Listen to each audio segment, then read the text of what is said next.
संजय गुप्ता जी, लखनऊ से। राधे राधे महाराज। राधा वल्लभ शेरविंश महाराज जी, राधे राधे। महाराज जी, ईश्वर की सच्ची भक्ति में लगे व्यक्ति को बुरा भला कहने वालों के साथ क्या बुरा होता है और उनके साथ हमारा क्या व्यवहार होना चाहिए? वैसे हमें लगता है कि जब हम भगवान के मार्ग में चलते हैं तो उसमें ट्रेनिंगें यही दी जाती है। अब ट्रेनिंग ना लिए हो, अपने घर में वो आर्मी का जवान अपने को मानता हो तो बात अलग है, लेकिन जैसे आर्मी के जवान की ट्रेनिंग होती है, ऐसे भगवत पार्षद की ट्रेनिंग होती है कि यदि तुम्हें कोई गाली दे तो तुम उसका मंगल मनाओ, यदि तुम्हारा कोई अपमान करे तो तुम उसका सम्मान करो, यदि तुम्हारा कोई बुरा करना चाहे तो तुम उसका भला करो, तभी तुम में और उसमें अंतर होगा। क्योंकि उमा संत कहे यही बड़ाई, और मंद करत जो करे भलाई, करत जे अनसहन निंदक तिन्हु पै अनुग्रह कियो। जो हमारी निंदा करे स्वस्थ रहे, उसको कभी एक कांटा भी ना लगे। ये परमार्थ, ये भक्ति मार्ग, इसमें हमको एक चाटा तुम मारोगे तो हम यही कहेंगे भगवान तुम्हारी बुद्धि को शुद्ध करे, तुम्हारे जीवन मंगलमय हो।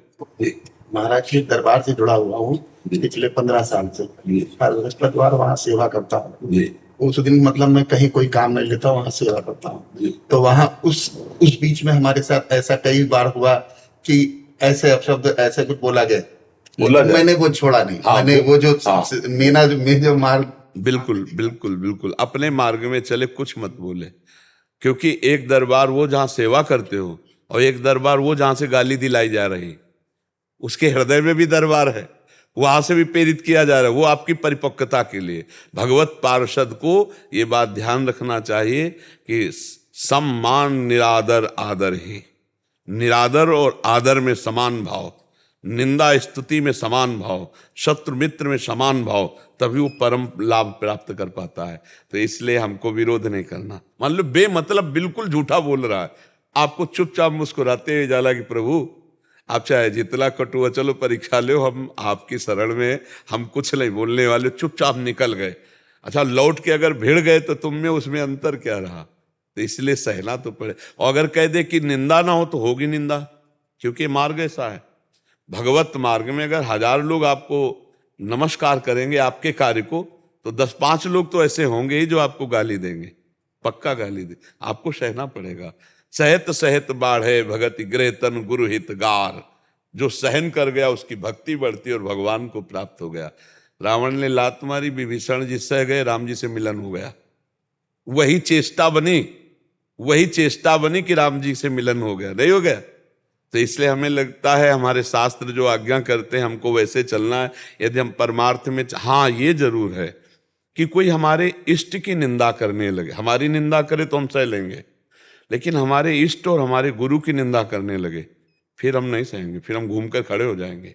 अपनी निंदा हम सुन सकते हैं, लेकिन अपने राष्ट्र की हानि, अपने गुरु की निंदा, अपने इष्ट की, ये बात नहीं सुन पाएंगे। ये जरूर छोड़ा हो, फिर इसमें कायरता प्रतीत होती है कि हमारे कोई इष्ट की, हमारे गुरु की निंदा कर रहा है, हम सुन के नहीं, फिर हम लौट पड़ेंगे। हमारी निंदा करो, हमारा अपमान करो, चलेगा, लेकिन हमारे इष्ट की, हमारे धर्म की, हमारे राष्ट्र की, हमारे गुरु की, फिर समझ, फिर हम नहीं शांत। फिर जीवन क्या, फिर तो या तो दम नहीं है तो कान में उंगली डाली और भाग पड़े। तो इष्ट की अपमान वृत्ति, आराध्य देव या गुरुदेव की, ये तो नहीं सहन करना चाहिए, लेकिन अपनी अपमान वृत्ति को सह लेना चाहिए। संजय वालिया जी, राधा वल्लभ श्री हरिवंश। राधे राधे महाराज जी। गुरुदेव, जब आपने कहा था कि जुगल छवि और आप जैसे संत भगवान के सपन में दर्शन हो जाएं तो वो सत्य है, परंतु फिर भी ये मन मेरा परेशान क्यों रहता है? परेशान क्यों रहता है? नाम जप क्यों कम ज्यादा होता है? नहीं, परेशान किस में होता है? नाम जप पूरा नहीं कर पाता। पूरा कब होता है? अखंड। हाँ, तो आनंद की अनुभूति होती है, परेशानी थोड़ी होती है। जितना हो रहा है और जितना नहीं हो रहा उसमें हम बार बार प्रयास कर रहे हैं, तो इसकी भजन के प्रयास में आनंद अनुभूति होती है, उसमें असंतुष्टता, परेशानी, मतलब ऐसा नहीं होता। हम प्रयासरत हैं और भजन भगवान का कर रहे हैं, भगवान के आश्रित हैं। जितना मन संसार से जाता है तो उसको हटा करके हम नाम में लगाते हैं, तो ये तो हमारे आनंद का विषय है। परेशानी शब्द नहीं रखते हैं, परेशानी नहीं। जब हम भजन करने लगते हैं तो हमारे मन को पवित्र करने के लिए, मन को आह्लाद देने के लिए भगवान और भगवान के भक्तों का आगमन स्वप्न में और जागृत में होने लगता है। जागृत में महापुरुषों का सानिध्य, स्वप्न में संतों का कोई लीला, कोई छवि, कोई तीर्थ याटन, कोई गंगा आदि का दर्शन, ये धीरे धीरे हमारे मन को पवित्र कर, जितना जितना मन पवित्र होता जाएगा उतना उतना भगवदानंद आता जाएगा। पहले तो ये बात सोचो, मन को प्रसन्न रखना साधना है। संतुष्टा एन केनवा, हमारा मन असंतुष्ट ना होने पाए, परेशान ना होने पाए, प्यार से उसे समझा बुझा कर जहां जा रहा है वहां से हटाकर बार बार नाम में लगाना, मंत्र में लगाना, इसी को अभ्यास कहते हैं। तो हम परेशान शब्द का प्रयोग न करें, क्योंकि परेशानी तो संसारिक आदमी को होती है, परेशान तो संसारिक कार्य वाला होता है। हम भगवत मार्ग वाले, परेशानी थोड़ी होती है।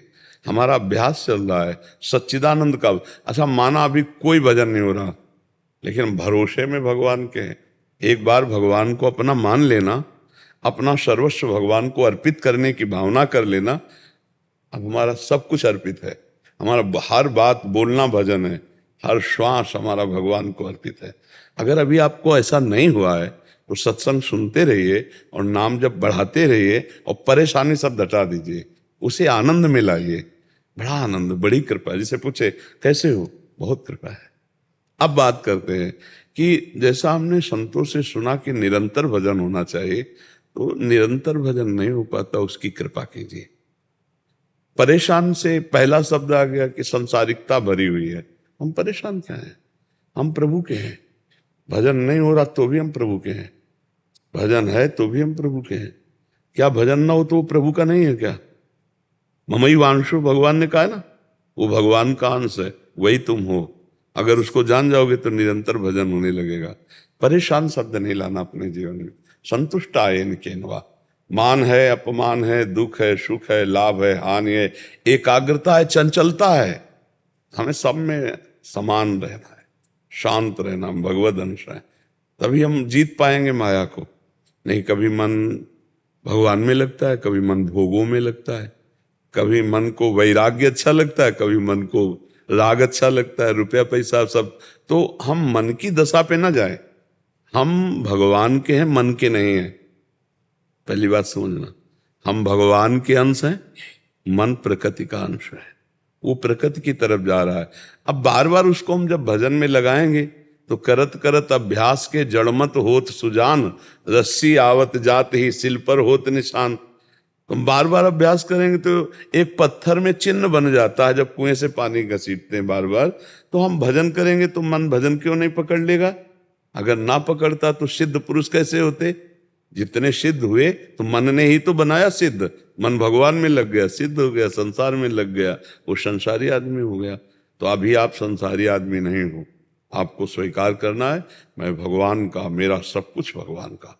और भजन में जितना प्रयास कर रहे हो उसको सफल बनाने के लिए धैर्यपूर्वक, उत्साहपूर्वक, आनंद पूर्वक भजन में लगो, तो आगे बढ़ते चले जाओगे। परेशानी नहीं, कैसी भी इस परेशानी स्थिति हो, कैसे हो, बड़ी कृपा है। परेशानी स्थिति में भी कृपा कह रहा है, आनंद कह रहा है, तभी तो भक्त है। परेशान नहीं, किसी भी स्थिति में हम परेशान नहीं। जोई जोई प्यारो करे सोई में भावे। तो क्या हमारी परेशानी? प्यारे जैसी स्थिति, जिस दमे वो चाहेंगे तो हमें निरंतर भजन में डुबो देंगे। हम प्रयास करते रहे, हम कायर ना बने, प्रमादी ना बने, पर हम निराश भी ना हो और परेशान भी ना हो। समझ पा रहे आप? ज्योति जी दिल्ली से। राधे राधे महाराज जी। महाराज जी, हम अपने परमात्मा से क्यों अलग हुए हैं? इच्छा, इच्छा, इच्छा ने हमको अलग कर दिया। इच्छा छोड़ दो, अभी परमात्मा स्वरूप में हो जाओगे। आज का सत्संग सुना था किसी ने इतने में, जाहि न चाही कबहू कछु, तुम सन सहज सनेह, बसहु निरंतर तासु उर, शोराउर निज गेह। ये ऊपर का आधा दोहा जीवन में उतार लो, अभी परमात्मा प्राप्ति हो जाएगी। जाहि न चाही कबहू कछु, कुछ नहीं चाहिए मुझे। चाह में हम प्रभु से अलग हैं। चाह में ही हमारे जन्म मरण हो रहे, ये चाहिए वो चाहिए, ये भोग वो पद वो प्रतिष्ठा, उसी से बार बार जन्म बार बार मरण हो रहा है। और प्रभु के पास रहते हुए भी यही प्रभु हृदय में है, हम प्रभु से बहुत दूर हैं। चाह ने दूर कर दिया। अब हमारी जो साधना है वो चाह मिटाने की है, कोई चाह न रह जाए। चाही ना चाही कबहू कछु, कभी कुछ नहीं चाहिए। और प्रभु से प्यार ऐसे हो जाए जैसे अपनी माँ से प्यार है। माँ हमारी माँ है, वो गोरी है काली है पढ़ी लिखी है नहीं है, इससे क्या मतलब? माँ तो माँ है, मेरी माँ है। माँ से सहज प्रेम होता है ना, माँ के गुणों को देखकर थोड़ी हम माँ कहते हैं। वो तो माँ है हमारी, गुणी है तो माँ है, अवगुणी है तो मेरी माँ। मान लो माँ गुस्सा करती तो माँ नहीं है क्या? माँ गाली देती तो माँ नहीं है क्या? माँ हमें मारती तो माँ नहीं है क्या? माँ तो माँ है। ऐसे हम प्रभु से सहज प्यार करें। प्रभु हमारे प्रभु हैं, प्रभु से भी कुछ लेला नहीं। चाही न चाही कब, अभी भगवत स्वरूप आप हो जाओगे, अभी आपके हृदय कमल में भगवान का प्रकाश हो जाएगा। चाह ने हमें भगवान से अलग कर दिया, और जब हमारे अंदर चाह रहित स्थिति आ जाएगी तो हम भगवान में मिल जाएंगे। चाही न चाही कबहू कछु, जैसे एक दोहा में है, सकल कामनाहीन जे राम भगति रस लीन। भगवान की भक्ति के रस में कौन लीन हुआ? जिसकी सारी कामनाएं नष्ट हो गई, चाह खत्म हो। ये चाहे तो हमें बर्बाद किए है, चाहे तो दौड़ा रही है, चाहे तो बार बार जन्म मरण में फंसा रही।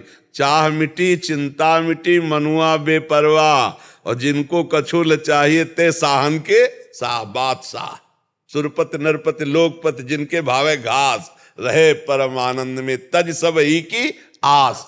आस का त्याग, चाह का त्याग, यही परम पद है। पर बहुत कठिन, देख लो, बिना चाह के एक मिनट नहीं हो।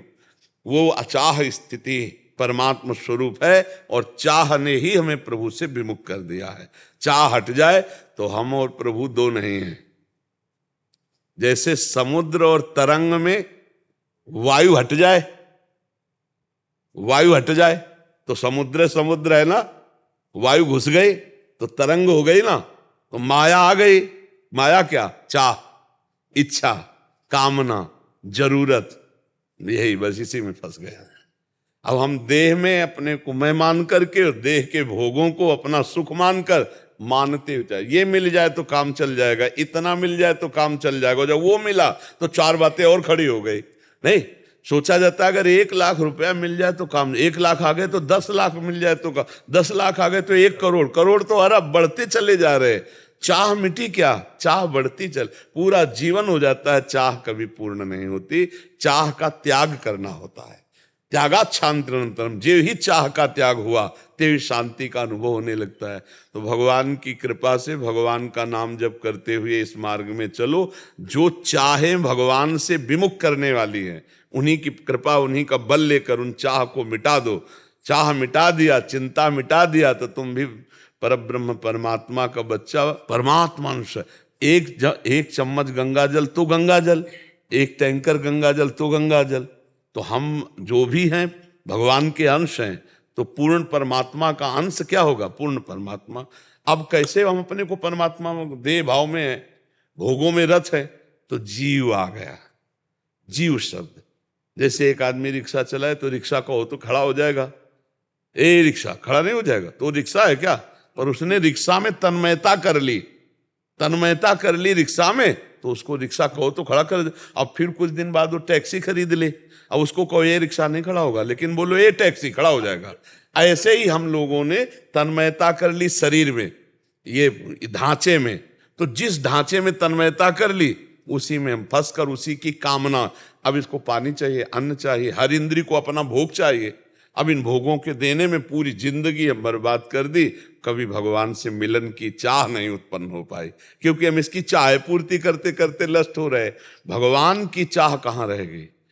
अगर भगवान की चाह आ जाए और सब चाह मिट जाए, तो अभी हृदय में भगवान ही भगवान है और कुछ है नहीं, भगवान ही विराजमान है। उनका अनुभव, चाह मिटा दे स्वयं संत है, वही भक्त है, वही भगवान का निज जन है। तो चाह तो देखो कितनी जोर की संसार की चाह है, बिल्कुल लाखों में किसी एक की चाह होती भगवान के मिलन की, भगवान के मार्ग में संसार में तो लाखों में कोई एक भगवान के मार्ग में चलता है और चलने वालों में लाखों में किसी एक की चाह होती है जो सीधे भगवान से प्यार करता है, मुझे भगवान चाहिए और कुछ नहीं। कोई लाखों में बिरला होता है, नहीं तो घूम करके फिर वही माया आ जाती है। चाह तो मिटाने आए थे और चाह को ऐसे बढ़ा दिया, सब मिट गए। चाह इतनी बढ़ गई कि भगवान के मिलन की चाहे नहीं रह पाई। तो जाहि न चाही कबहु कछु, तुम सन सहज सने, बसो निरंतर तासुर सुर और निजगे। अगर भजन करके चाह मिटा दो तो ये प्रश्न खत्म हो जाएगा। चाह ने ही हमको भगवान से अलग किया है और चाह ही हमें भगवान से मिलाएगी। सब चाह मिटाकर भगवान के मिलन की चाह हो जाए तो हमारी बात बन जाए। समझ पाए बच्चा? हरिओम कश्यप जी, कन्नौज से। राधा वल्लभ श्री हरिवंश। राधे राधे महाराज जी, आपके चरणों में कोटि कोटि दंडवत प्रणाम। महाराज जी, ब्रिज के रसिक संतों ने मुखारविंद से हमने सुना है कि हमेशा श्री जी की कृपा सभी के ऊपर समान रूप से बरसती है, किंतु दैन्यता रूपी पात्र ना होने के कारण हम उस कृपा को सहज नहीं पा पाते। हे गुरुदेव, दैन्यता को अपने अंदर कैसे लाएं? रसिकों के संग से ही आती है। जब हम बड़े महापुरुषों को आदर्श मानकर भजन करते हैं उनकी आज्ञा से, तो हमें लगता है कि हमारा भजन उनके आगे क्या है। उनका समर्पण, उनका त्याग, उनकी निष्ठा, तो हमारा अहंकार उनकी कृपा से, उनके यशगान से, उनकी चरण रज से नष्ट हो जाता है। और जब हम अपने से नीचे जनों का संग करते हैं तो लगता है हम भजनानंदी हैं। जब अपने से बड़ों का संग करते हैं तो हमारा अहंकार नष्ट हो जाता है। तो इनकी संगति रहत जाति कुल मद सब नंसय। जो भगवत प्रेमी महात्मा हैं उनका संग करने से जाति का अभिमान, कुल का अभिमान, विद्या का अभिमान, यौवन का अभिमान, नाना प्रकार के जितने अभिमान हैं वो सब नष्ट हो जाते हैं। अभिमान नष्ट हो जाता है तो दैन्यता आ जाती है। ये दैन्यता बड़ी दुर्लभ है। जो तृणादपि सुनीचेन, ये दैन्यता, अपने को तृण से नीच मानना, दूसरों को सम्मान देना, किसी से सम्मान ना चाहना, ये भगवान के भगवत प्रेमी महात्माओं से ही प्राप्त होती है। तो संतों के संग में हमारे अंदर के अहंकार का नाश होता है। तो दो प्रकार से संतों का संग, एक बाहर जैसे ऐसे बैठ के और एक भक्तमाल ले गए और भक्तों के चरित्र पढ़े, तो उससे हमारा अभिमान नष्ट होता है। भक्तों का संग प्रगट और भक्तों के चरित्र पढ़ना, भक्तों की कथाएं सुनना, तो लगता है अब 5 वर्ष के प्रहलाद जी, उनका कितनी जोर की भक्ति कि कितना कष्ट दिया गया लेकिन भजन से विमुख नहीं हुए। यहाँ जरा सी प्रतिकूलता आ जाए तो भगवान से श्रद्धा ही खत्म हो जाए, तो हमारी कहाँ भक्ति उस कोटि की है। तो जब हम भक्तों का चरित्र पढ़ते हैं तो हमारा अहंकार नष्ट होता है। जब हम भक्तों का संग करते हैं तो हमारा अहंकार नष्ट होता है।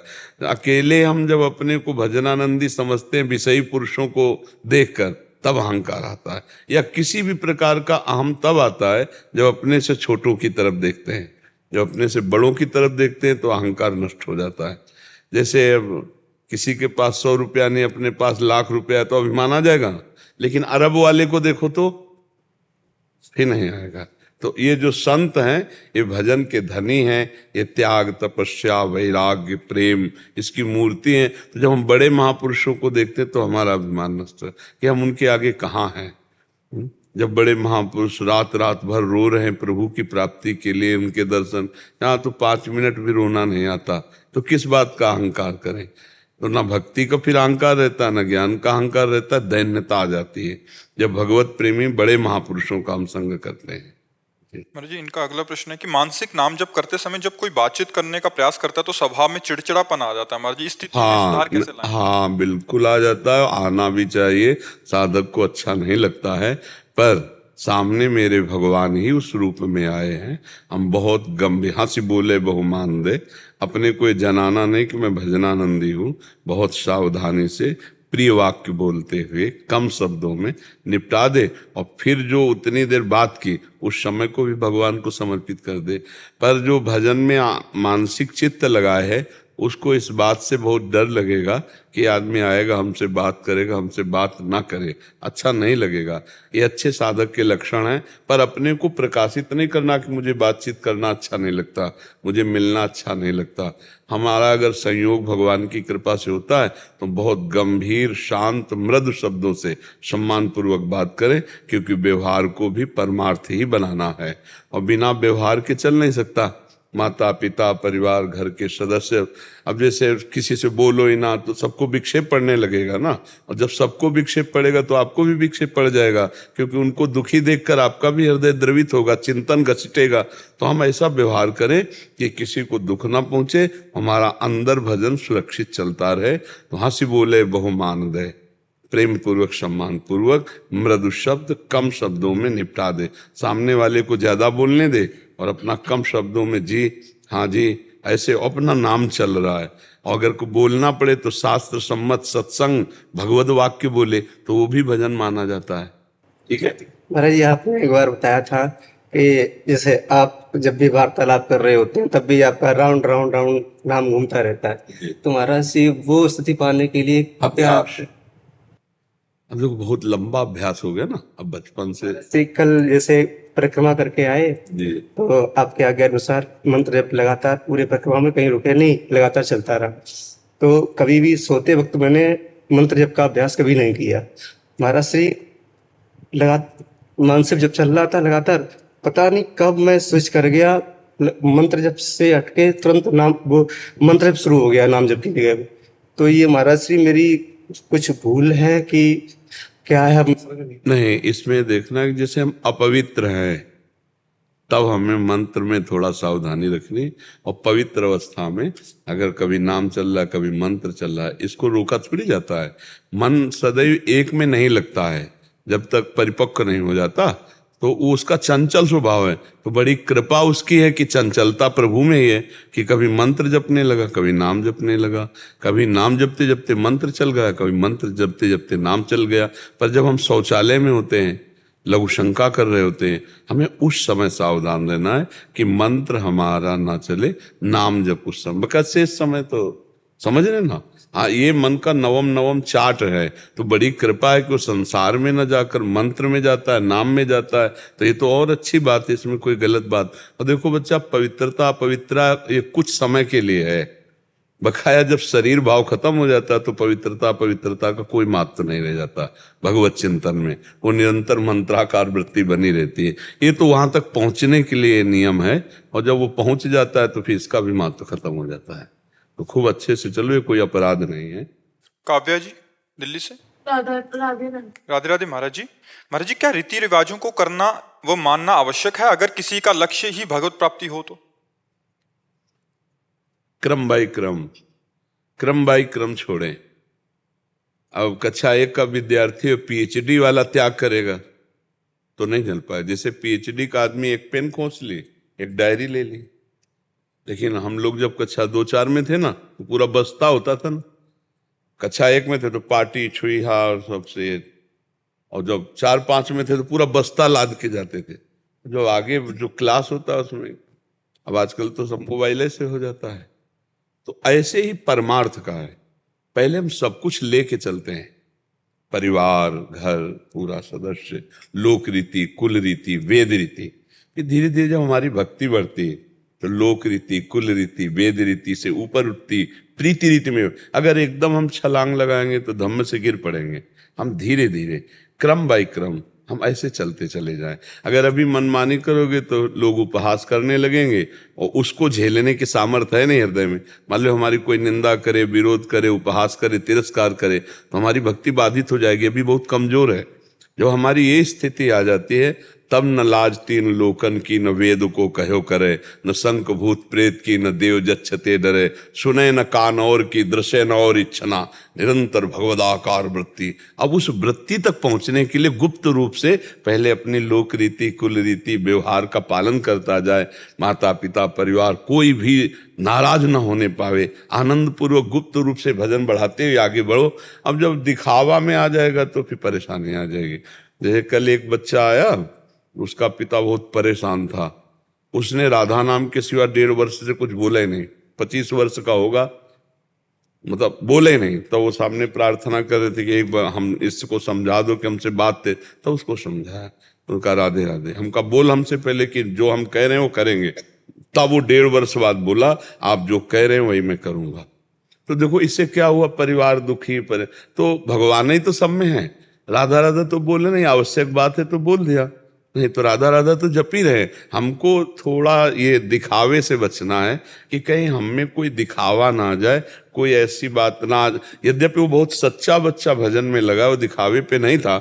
उसने एक बात पकड़ ली, रसना कटो जो अन रटो, मैं राधा के सिवा आप कुछ बोल नहीं सकता, उसने बात पकड़। पर ये बात गृहस्थी में नहीं चल पाएगी। माता पिता रिश्ते नातेदार आते हैं, आप केवल राधे राधे बोले, इसके बाद बोले ही नहीं तो सबको असंतुष्टता सी होगी। तो हमें लगता है मीठे व्यवहार से बोल लिया जाए, कोई परेशानी नहीं। जैसे हम आपसे बात तो कर रहे हैं ना, तो अब हमारा भी तो मार्ग भजन का ही है ना, तो हम अपना ये भजन इस समय समझ रहे। पहली बात तो ऐसा नहीं कि नाम नहीं चल रहा, जैसे तुम कह रहे हो, वो बताया ना एकांतिक में, एक दिमाग में बसी हुई चीज, जैसे आप सुन भी रहे हो और पीछे और कुछ भी चल रहा है। मन के दो कार्य है ना, वो अंदर भी। तो ऐसे हम आपसे बात भी कर रहे हैं, हमारा चिंतन, पर हम बात भी तो भागवती की कर रहे हैं ना, तो हमारा दोनों भजन हो गया। बात करना भी भजन हो गया, भजन तो भजन है ही। ऐसे हम गृहस्थी में भी कर सकते हैं, सामने वाले में भगवत भाव करके कि मेरे प्रभु रिश्तेदार के रूप में हैं, पिता के रूप में हैं, परिवार के रूप में, पड़ोसी के रूप। उचित बात कर दी, अनुचित बात का त्याग कर दिया, तो वो उचित बात भी भगवान का भजन करना ही है। विकास शर्मा जी, राधे राधे गुरुदेव। गुरुदेव, ग्रस्त मार्ग में शरीर की रुचि सजने संवरने की ना रहे, बाल कटवाने इत्यादि को, और शरीर के माता पिता संसारिक लोगों की तरह रहने को कहें, हमारी रुचि ना हो तो क्या करें? नहीं, गृहस्थ में अगर जाना है तो रुचि नहीं चलती। फिर है आवाज ये हटा के बोलो तो शादी हो चुकी, फिर नाटक हो जाएगा बच्चा, फिर नहीं करना चाहिए। अंदर से भजन करो। नहीं, अंदर से भजन की रुचि रखो। पहले क्या, वो जिस स्त्री का आपने पाणी ग्रहण लिया, पाणी ग्रहण ब्याह किया, तो पाणी ग्रहण का मतलब समझते हो ना, तो उस समय उसे बताया था क्या कि आगे हम बाल रखा के बाबा जी जैसा रहेंगे? माता पिता की भी आज्ञा का पालन करना चाहिए और नहीं रहना चाहिए। गृहस्थी में गृहस्थी की तरह रहना चाहिए। देखो, विरक्ति का एक अलग मार्ग है, गृहस्थी का एक अलग मार्ग है। आप गृहस्थी में जटाएं रखा लें आप, तो नाटक ही माना जाएगा। विरक्त मार्ग है तो दो ही पद्धति, मुंडन करा लिया है तो बाहर रखा। गृहस्थी में गृहस्थी की तरह रहो और भजन करो तो आगे निकल जाओगे। समझ रहे हो? अब जैसे गृहस्थी में रह करके बनावटीपन न लाओ, हमें लगता है अच्छा रहेगा। गृहस्थी में पत्नी है पर, अच्छा जैसे आप ऐसे धीरे धीरे बाल बढ़े तो आप बाबा जी दिखाई दोगे ना। अब आपको अपनी पत्नी को कहीं ले जाना है और आप पीछे स्कूटी में पत्नी को बैठा लें, बाहरी बाबा जी का वेश है, तंबा लगाए हैं, बाबा जी जैसे बने, तो क्या गए देखो, हंसी नहीं करेंगे, ये जरा देखो बाबा जी की देखो। मतलब गालियां लोग फिर बाबा जी को देंगे ना, क्योंकि बाबा जी आप है नहीं और आप गृहस्थ हैं, तो आपका कर्तव्य बनता है। पत्नी कहे बाजार ले जाओ तो बाजार, पत्नी कहे कि चलो आप होटल में पाते हैं तो होटल में पा रहे हैं। लेकिन इस वेश में होटल में बैठ के पाना, इस वेश में आपकी पत्नी है, ये कौन जानता है? ये कौन जानता है? तो हमें लगता है क्या, जैसे तिलक लगाना है, ये गृहस्थ भी लगा सकता है, विरक्त भी लगा सकते हैं। बाल है, उचित बाल रखो, महीने 2 महीने में उनको कटवा दो आराम से, उसमें क्या चला जाता है। अच्छा, अंदर का वैराग्य होना चाहिए, अंदर के वैराग्य से भगवत प्राप्ति होती है। अब हम लोगों को बाहरी वैराग्य का ही मार्ग है, हमने गृहस्थ मार्ग नहीं, तो हमारे मार्ग का ये वेशभूषा है, आपके मार्ग का ये। घर में रहो कैसे भी, बाहर निकलो तो संसारी बन के निकलो, हमारी बात मान लो। तिलक लगा लिया, वो हमारी गुरु परंपरा है, कंठी बांधे हुए, सेट फेट एकदम जैसे गृहस्थी। अब रिश्ते नातेदार सब जगह, उपहास का कारण मत बनो, भक्ति को उपहास का कारण मत बनाओ, समझ रहे ना। अंदर का वैराग्य रखो, आगे चलकर जब अपने कर्तव्य का पालन हो जाए तब निवृत्ति मार्ग ले लो, वो बात अलग है। दोनों पति पत्नी ब्रह्मचर्य धारण करते हुए वनवासी की तरह रहो, कोई परेशानी नहीं। लेकिन अगर संतान है तो उसका पढ़ाना लिखाना ब्याह बर करना, जैसे तुम्हारे माता पिता ने किया वैसे करना चाहिए। हमें लगता है कि बाहरी बनावटी न करोगे तो बढ़िया सोना बन जाओगे, नहीं, बनावटी में भी पीतल रह जाओगे। पैजामा कुर्ता पैंट शर्ट पहना, दाढ़ी की सेटिंग, बाल की सेटिंग, और अंदर से बिल्कुल मतलब नहीं, न पैंट से न शर्ट से न संसार से, और बाहर से सजे धजे, क्या फर्क पड़ रहा है? बाहर कोई जान ही नहीं रहा। अब अंदर से लोलुपता है विषयों की, और बाहर से हम अगर बाहरी वेश, तो मुझे लगता है ठीक नहीं। अंदर के बादशाह बनो, बाहर से ऐसे संसारी रहो, अंदर से फकीर बन जाओ तो क्या फर्क पड़ता है। कितने गृहस्थ महापुरुष हुए हैं। नरसिंह जी के पत्नी थी, बेटा था, नहीं था। देखो कितने गृहस्थों के चरित्र हैं जो गृहस्थी में रह के महान भक्त हो गए। तो ऐसे भाव से रहो, ऐसे गुप्त रूप से रहो। गुप्त कलिकाल है, जितना गुप्त रूप से रहोगे उतने धनी हो जाओगे। खूब नाम जप करो। ये बहुत अच्छी बात है कि संसार में रुचि ना होना, पर पत्नी है, माता पिता है, परिवार है, उनका पालन करो। देखो हम एकांत सेवन करते रहे जीवन में, आना पड़ा हमें समाज में, सुबह से लगे हैं ना, समाजे में तो लगे सुबह से। तो अब ये सेवा भगवान ने दी है, ऐसे एकांत भजन करो। भगवान जब आपको जिस मार्ग में लाना चाहेंगे वो ले आएंगे, वैसी सामर्थ्य दे देंगे। बच्चे हाँ बिल्कुल। अब उसको पढ़ाओ लिखाओ, खूब मेहनत करो। पैसा कमाने का कोई व्यापार आदि करते हो, हाँ तो ये इसको सेट कर लो। बाल को ऐसे सेट रखो जैसे गृहस्थ रहते, कोई भी बनावटीपन न करो। 2 4 10 दिन में 20 दिन में दाढ़ी बना लो, बालों को सेट कर लो, आराम से रहो। हम जैसा कहें वैसे चलोगे तो बढ़िया रहेगा, ठीक है। कोई बनावटी कार्य। और रोज माता पिता के पैर छूते हो, पक्का है? पक्का? हाँ है? इरादे नहीं, पैर छूने की हम बात। हाँ तभी तो तुम्हारे ऐसे करने में कुछ, तभी तो कई बार पूछा। अपने क्या? शुरुआत से ही ऐसा है कि कभी दिल से अंदर से बहुत दूर रहता है, लेकिन बाहरी दिखावा और नहीं, दिखावा नहीं इसमें तो। प्रातः काल उठ के रघुनाथा, मात पिता गुरु नावई माता। वो मना करे तो भी हमें प्रणाम, और छूने को मना करे तो दूर से पंचांग प्रणाम करो, तो तुम्हारी बुद्धि और शुद्ध हो जाएगी। माता पिता मातृ देवो भव पितृ देवो भव, वो हमारे पहले भगवान है ना। हाँ, अंदर से जो भजन करो और बाहर से व्यवहार में कमी न रहने दो। पूज्य जनों के पैर छो, झुक कर हाथ जोड़ करके। अब जैसे माता पिता है, दूर से पंचांग प्रणाम कर लिया। मान लो पैर छुआना नहीं चाहते, हे कहा नाटक, तो दूर से पंचांग प्रणाम कर लिया, तो उससे तुम्हारे अंदर भाव बढ़ता चला जाएगा, ठीक है। सोनाली जी चंडीगढ़ से। राधे राधे महाराज जी।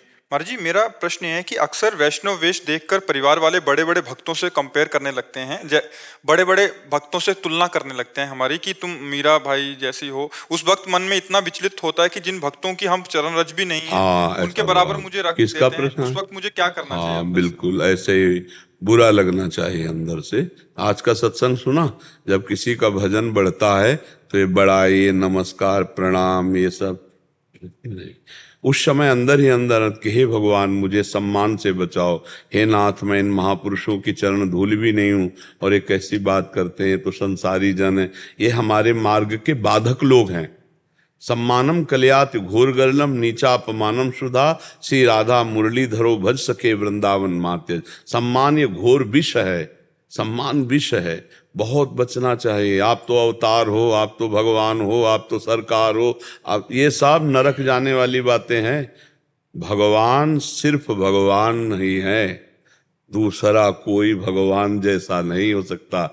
जैसे समुद्र में तरंगे लाखों हैं, समुद्र लाखों तरंगे पैदा कर सकता है, लेकिन एक तरंग समुद्र नहीं पैदा कर सकती। तो जितने भी विश्व ब्रह्मांड में महात्मा हैं, बड़े बड़े भक्त हैं, ये भगवान की तरंग हैं। भगवान है समुद्र और तरंग है सब संत जन, सब चराचर जगत। तो भला सोचो, कोई कितना भी तेजस्वी हो, सूर्य की समानता कर सकता है क्या? आप एक विचार करके देखो, एक भगवान है सूर्य नारायण, इनकी समानता कोई कर सकता है? ये अपने तेज में जब होते तो भस्म कर दें, ये तो अपने तेज का संवरण करके प्रकाशित होते तो देखो पसीना पसीना और सब पूरा चराचर जगत प्रकाशित हो जाता है। तो श्री कृष्ण चंद्रजू के नख की जो कांति है वो शास्त्र कोटि सूर्य संप्रभा, हजारों करोड़ों सूर्यों के समान तेज है। वो तो अपने भक्त पर कृपा करके अपने तेज को छुपाकर तब दर्शन देते हैं, नहीं तो भगवान का जो वास्तविक स्वरूप है आज तक कोई अनंत है, उनका पार नहीं पा सकता। तो ऐसे ही हम विचार करें कि जो भगवान के भक्त हैं वो कितने महान हैं, जिन ऐसे भगवान को जो अपने प्रेम के अधीन कर लिया। हम तो उनका नाम जप कर लें, उनके आज्ञा के अनुसार चल लें, यही बड़े भाग्य हैं। जहाँ थोड़ी भक्ति हुई तो अरे ये तो बड़े भगत हैं, अरे ये तो बड़े भगवान हैं। ये तो भगवान की समानता कोई नहीं कर सकता। हम उनके दास हैं और भगवान के भक्तों के हम दासों के दास हैं। हमें ऐसा भाव रखना है। और कानों में जो ऐसे शब्द पड़े तो अंगुली डाल ले, अगर ऐसे समझे कि अंगुली डालेंगे तो उपहास करेंगे तो मन ही ना दे, अरे सब बेकार की बातें हैं। इस कहाँ हमारी सामर्थ्य, मीरा जी जैसी, नरसिंह मेहता, हम बन सकते हैं वैसे ही, क्योंकि हम भगवान के अंश हैं। हम भगवान के अंश वैसी भक्ति कर, पर अभी हमारी कहाँ वैसी भक्ति है। हमको अपने में दैन्य लाना चाहिए। कहाँ वो आकाश और कहाँ हम जो जमीन से, हम आकाश की, बौना पुरुष आकाश छूना चाहे तो छू सकता है क्या? तो अब जैसे नरसिंह मेहता का जो समर्पण, मीरा जी का जो समर्पण, इन बड़े बड़े महापुरुषों का हमारा समर्पण कहाँ है, किस कोटि के हैं? हम तो इनका जस गा के इनके नाम पे जी रहे हैं। ऐसा विचार करना चाहिए कि इन बड़े महापुरुषों की कृपा में हम जी रहे हैं, इनका जस गा कर हम अपना जीवन भगवत मार्ग में चला रहे हैं। हमारी क्षमता उनकी समानता करने की थोड़ी। जैसे एक सूर्य की समानता त्रिभुवन में कोई नहीं कर सकता। रात्रि में पूरे विश्व में लाइट फैला दी जाए, बड़े बड़े दावानल लगा दिए जाए, तो क्या दिन हो जाएगा? क्या लाख उपाय कर लो, सूर्य के बिना दिन नहीं हो सकता। तो जैसे भगवान की सृष्टि में सूर्य अद्वितीय है, उनके समान कोई नहीं हो सकता, ऐसे ये महापुरुष अद्वितीय है। हनुमान जी के समान हनुमान जी, भीष्म जी के समान भीष्म जी, समझ रहे ना? बड़े बड़े जो सिद्ध महापुरुष है उनके समान वही है, दूसरा कोई नहीं हो सकता। अद्वितीय महापुरुष हैं भगवत प्रेम। मीरा जी के समान कोई हुआ है क्या? हाँ, वैसी भक्ति करने की भावना हुई, लेकिन मीरा तो अद्वितीय है ना, नरसिंह जी तो अद्वितीय है ना, तुकाराम जी तो अद्वितीय है ना, ये सब ऐसे महापुरुष। तो हम इन सबका जस गा के उनके बताए मार्ग पे चलते हैं। हमें दैन्य रहना चाहिए। कोई हमारी बड़ाई करे तो उसको देखना चाहिए हमें गिराने वाला आदमी है। सम्मानम कलयाति घोर गर्णम, जब कोई सम्मान दे तो समझना चाहिए हमें विष पिला रहा है, ये हमको गिरा देगा। और जब अपमान करे तो आनंदित होना चाहिए कि हमारा ये अपमान भगवान से जोड़ रहा है। जैसे हमें कोई कह रहा नीच, पाखंडी, दुष्ट, तो हम भगवान की तरफ के देख लो भगवान हम जैसे भी हैं आपके हैं। और जब कोई कहता सम्मान देता है तो देहाभिमान पुष्ट होता है, हम भगवान से विमुख हो जाते हैं। इसलिए सम्मान को विष कहा गया है और नीच पुरुषों द्वारा किया हुआ अपमान अमृत कहा गया है। क्योंकि जब अपमान होता है, निंदा होती है, तो सीधे भगवान में चित्तवृत्ति, और जब सम्मान होता है, यश कीर्ति होती है, तो देह अभिमान, अपने में गुणाभिमान आता है। तो इसलिए साधक को सावधान रहना चाहिए। आशिक जी गुड़गांव से। राधे राधे। महाराज जी, मैं गरीब आदमी उनकी बीमारियों में मदद करने का प्रयास करता हूँ, पैसों से जितना मैं कर पाता हूँ। मैं ये पूछना चाहता हूँ, क्या इससे मेरे जीवन का उद्धार हो जाएगा या नाम जप के? नहीं, नाम जप भी करना पड़ेगा। भगवत भाव सब में रखो। देखो, सब समझना हमारी बात को, हम आपके ही शब्द से आपका उत्तर दे रहे हैं। मैं गरीब आदमियों की सेवा करता हूं, ठीक है? इसमें मैं है, वो सामने वाला गरीब है, तो आपका पुण्य बना। 1000 के लाख फेंक देगा मालिक, लेकिन मालिक नहीं मिलेगा, उद्धार शब्द नहीं होगा, ध्यान रखना। दूसरों को दुखी देखकर उनके दुख की निवृत्ति करना, पर मैं कर रहा। अहंकार विमूढ़ात्मा करता हमिति मन्यते, तो मैं मान करके जब किया जाता है तो उसका कई गुना बढ़ करके लाभ हमको मिलेगा। 70 रुपए का वो 70,000 दे देगा, 70,000 का वो 70 करोड़ दे देगा आपकी उन्नति, लेकिन वो नहीं मिलेगा। वो तब मिलता है जब त्वदीयम वस्तु गोविंदम तुभ्यमेव समर्पये। सामने वाला गरीब नहीं है, नारायण है, भगवान है। भगवान ने ऐसा स्वांग किया कि मुझे सेवा का अवसर दिया, तो भगवान के बल से, भगवान के द्वारा दिए हुए धन से, भगवान की प्रेरणा से सामने जो भगवान आए हैं दरिद्र नारायण के रूप में, मुझे सेवा का अवसर मिला है, तो भगवान अब उद्धार हो जाएगा, क्योंकि भगवान आ गए ना। नाम जप करो, सामने वाले में भगवान देखो, और आपको ये सौभाग्य भगवान ने दिया है कि आप भगवान के द्वारा दिए हुए बुद्धि बल, धन, शरीर बल, इसके द्वारा सामने जो भगवान हैं उनकी सेवा बन रही। इससे भगवत भाव से भगवत प्राप्ति होती है। और सांसारिक भाव से जब मैं दान कर रहा हूं, मैं सेवा कर रहा हूं, मैं, तो उसका फल आपको बढ़िया मिलेगा। क्या? लाखों रुपया, करोड़ों रुपया मिल जाएगा, आपका पुण्य बन जाएगा, लेकिन भगवान नहीं मिलेंगे।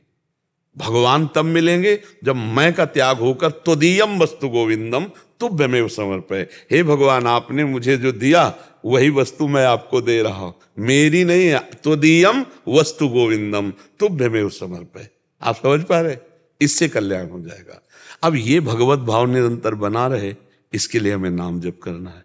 राधा राधा राधा राधा, राधे श्याम राम राम राम राम, हरि हरि, कृष्ण कृष्ण। और सब में भगवत भाव, पक्का भगवत प्राप्ति हो जाएगी। इससे बढ़िया कोई कार्य नहीं। परहित सरिस धर्म नहीं भाई, दूसरे को सुख पहुंचाना।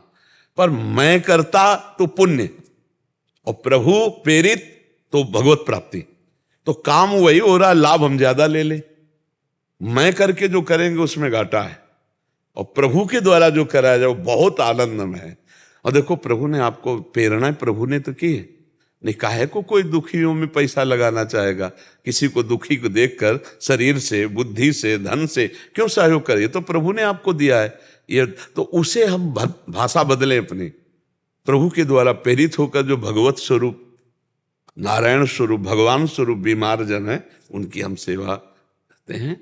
ये तो इससे भगवत प्राप्ति हो जाए। और मधुर मधुर बीच बीच में भगवान का नाम स्मरण करते रहिए। कोई नशा मत कीजिए, कोई पापाचरण मत कीजिए।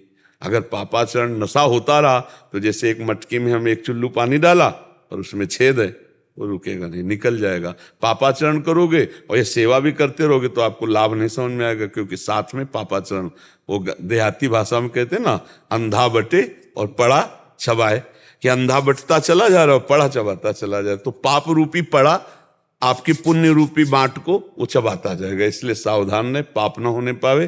पाप क्यों नहीं होगा? क्योंकि नाम चल रहा है। और अगर नाम नहीं चल रहा तो मन है, थोड़ी देर सेवा के बाद वो अपनी जाल बिछाएगा नाना प्रकार के। मन को भी बड़े बड़े साधकों का भटक जाता है, फिर तो आप गृहस्थी में हो, मन न भटकने पावे।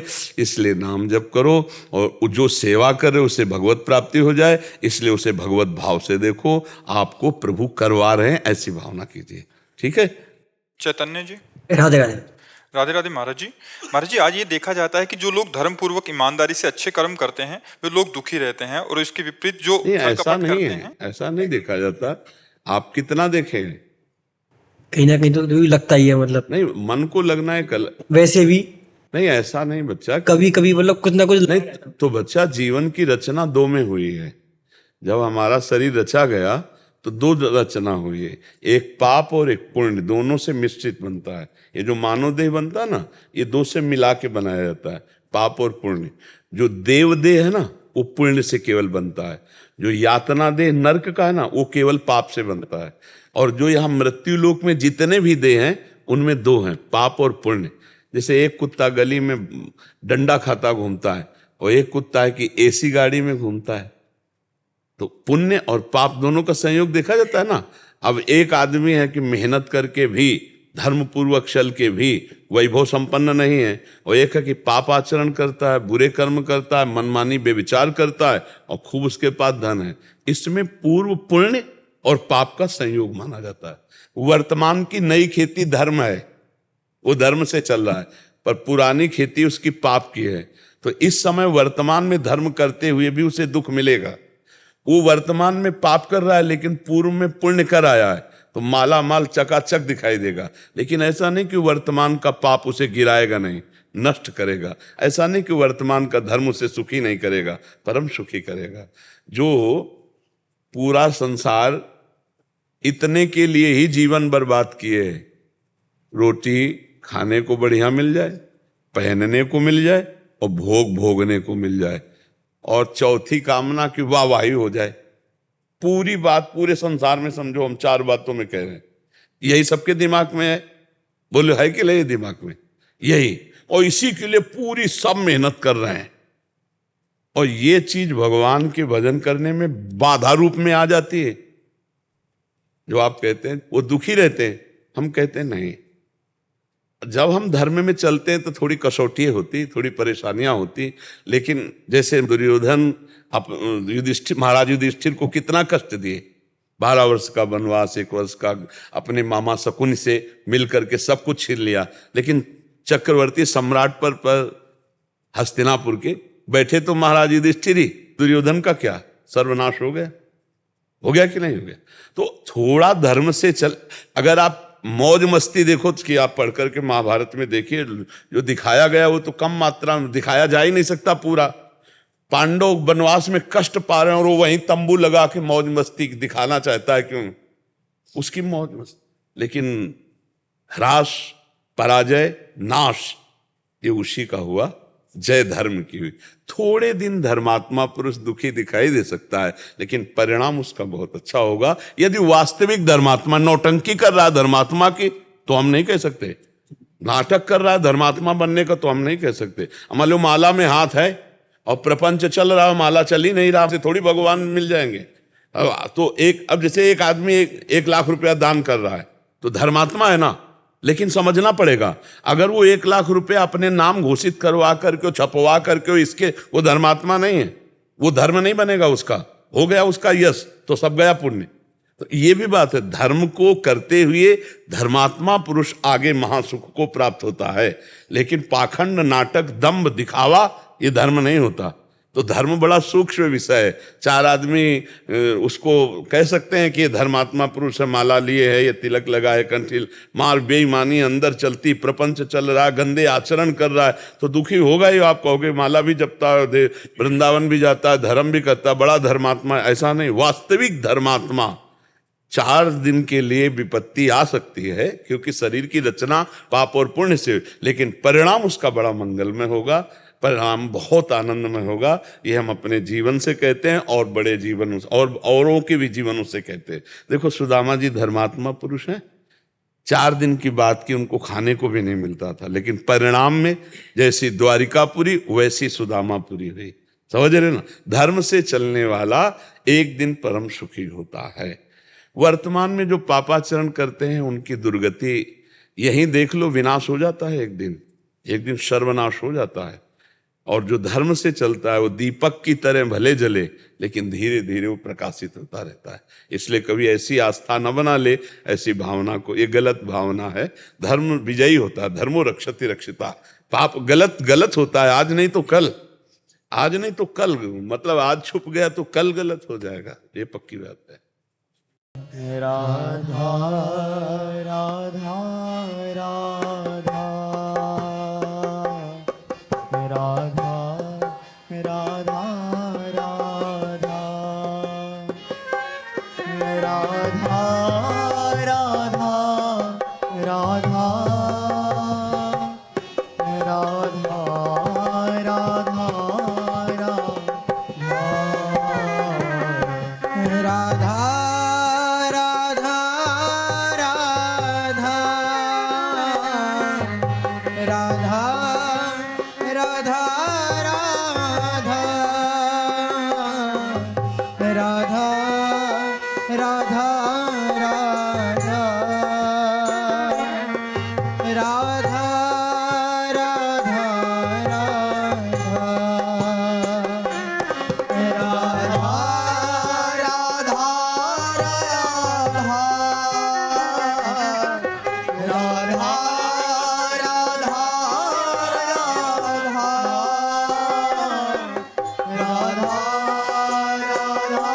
राधा राधा राधा